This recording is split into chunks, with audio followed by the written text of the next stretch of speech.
पचवाधुन के ग्राम भीमावाला गंग बेवा बावड़ी गौतम ऋषि आश्रम में आज आम जनसभा बैठक के कार्यक्रम का आयोजन किया गया, जिसमें हिंदू संगठन बजरंग दल, विश्व हिंदू परिषद व न्यू हिंदू समाज आदि कई संगठन के सैकड़ों कार्यकर्ताओं व ग्रामीणों की उपस्थिति व सहसम्मति से गंग बेवा बावड़ी आश्रम की नई समिति का गठन किया गया। वहीं आपको बता दें कि महंत दिगंबर राजगिरी जी महाराज व हिंदू संगठन के सानिध्य में कार्यक्रम का आयोजन किया गया, जिसमें ग्रामीण व उपस्थित लोगों की सहसम्मति से विभिन्न राठौरों को नई समिति का गठन कर अध्यक्ष बनाया गया।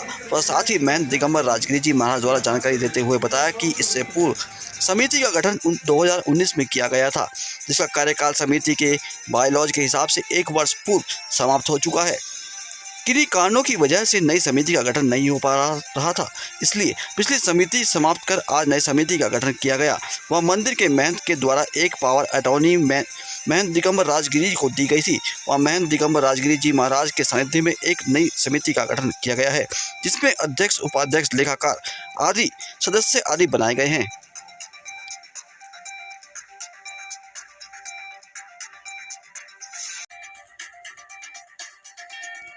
श्री राम जय श्री राम जय करे श्री राम जय श्री राम जय करे।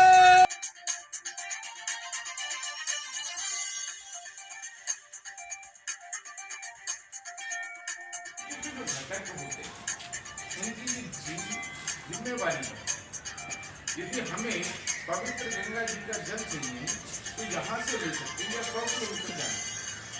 तो चाणक्य ने कहा कि ये जो रहे हैं और इस नगर में एक ऐसा भी है जो सिर्फ अपने भोजन के अतिरिक्त जो शेष मिलता है उस सबको बांट देता है। ये है कि जो कमेटी बनाई गई थी 2019 के एंड में, जिसका कार्यकाल 2022 के पहले ही पूरा हो चुका है। अब अप्रैल में पूरा हो जाता है कार्यकाल 7 अप्रैल को, और कमेटी नई गठित की नहीं गई थी।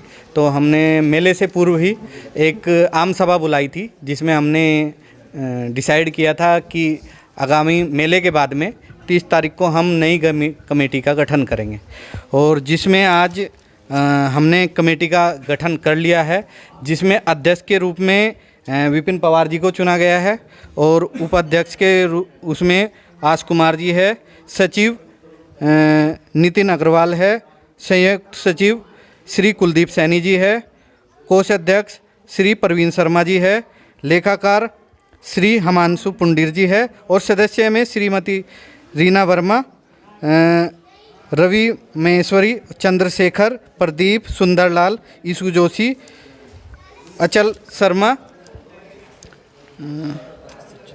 सचिन राणा, मानवेंद्र सिंह, इनको कमेटी की जो कार्यकारिणी है उसके लिए चुन लिया गया है। और अब से यही मंदिर का जो देख रेख है और मंदिर की जो व्यवस्था है ये लोग संभालेंगे अब से। जो अभी तक अध्यक्ष थे, क्या उन्होंने इस्तीफा दिया है?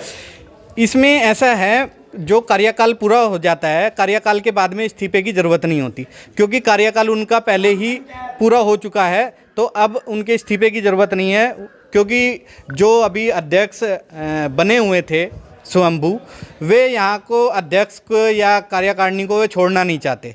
इसलिए महंत को और इसमें संरक्षक जो है पंडित और संत लोगों को बनाया गया है इस कमेटी में। तो मैं संत होने के उससे भी कमेटी सुचारू रूप से काम करे, इसलिए मैंने ये कमेटी का आज नए का गठन कर दिया है।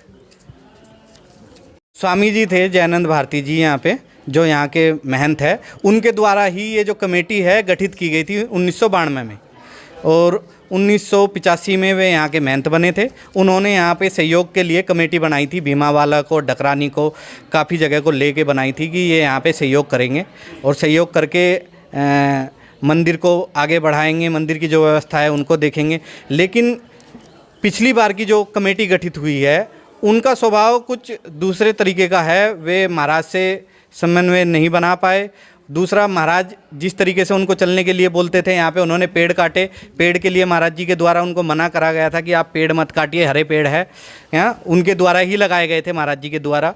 तो उसकी वजह से उनको थोड़ा सा दुख हुआ और उन्होंने हिमाचल में एक स्थान है उनका, वहाँ पे वे चले गए, लेकिन जाने से पहले मुझे एक पावर अटॉर्नी दे के गए कि ताकि जब तक का ये कमेटी 2 साल का उनका कार्यकाल था कि जब तक का ये कमेटी है तब तक का मैं इन लोगों से बातचीत नहीं करना चाहता, तब तक का आप देखिए यहाँ पे, और जब तक का नई कमेटी गठित नहीं होती तब तक का मैं दूसरे स्थानों पे भ्रमण करूँगा और जो धर्म का प्रचार है वो चीज़ें वो कर रहे अभी हिमाचल में है फ़िलहाल में, और उनके द्वारा मुझे पावर अटॉर्नी दी गई है। आपने ये कमेटी गठित हुई है आपके माध्यम से, तो क्या बाबा जी को लाने का प्रयास किया जाएगा? हाँ, नई कमेटी के द्वारा प्रयास किया जाएगा। वे महाराज जी के पास जाएंगे क्योंकि उनके द्वारा ही यहाँ पे पहले कुछ भी नहीं था, उनके द्वारा ही ये जो जितना भी आप अभी निर्माण देख रहे हैं सब उन्हीं के द्वारा किया गया, महाराज जी द्वारा।